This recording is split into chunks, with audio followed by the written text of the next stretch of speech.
This is a news update on AFRICUNIA TV, bringing you updates from the African scene, the foreign scene, and the world of sport. My name is Deborah Ezeh. We begin from Somalia. Somali President Mohamed Abdullahi Mohamed announced on Thursday he had withdrawn the powers of Prime Minister Mohamed Hussein Rebel. The latest development in the bitter road has plunged the country into fresh crisis.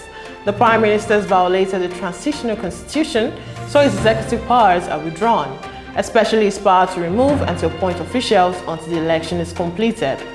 Moving on, Congolese opposition leader Martin Fayulu has demanded an investigation after security forces brutally dispersed a rally he called over election reforms. Police fired in the air in Kinshasa, the Democratic Republic of Congo capital, on Wednesday to disperse Fayulu supporters, injuring some in the process. In June, the National Assembly, which is dominated by Tshisekedi loyalists, passed an amendment that was touted by the government as critical to strengthen the independence of the Commission.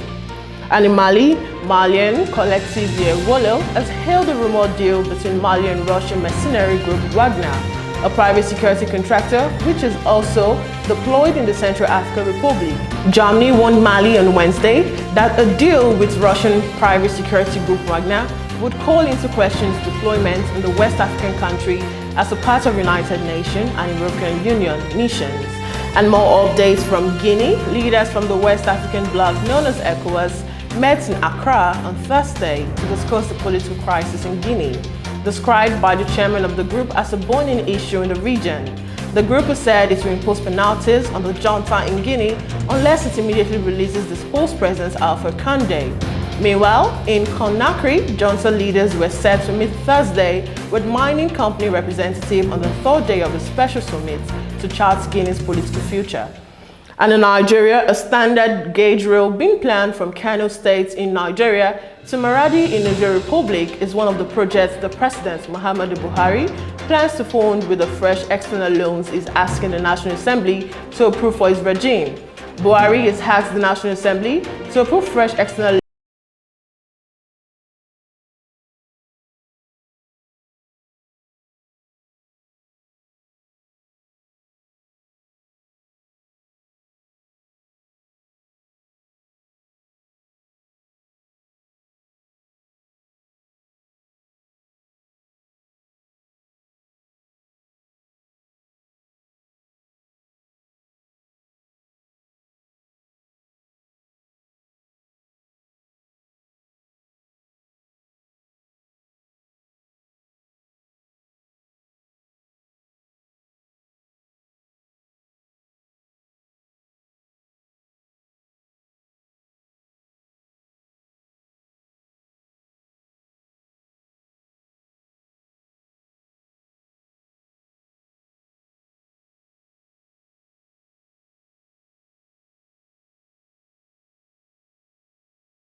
on the sideline of a regional conference in Dutch and Bay on Thursday.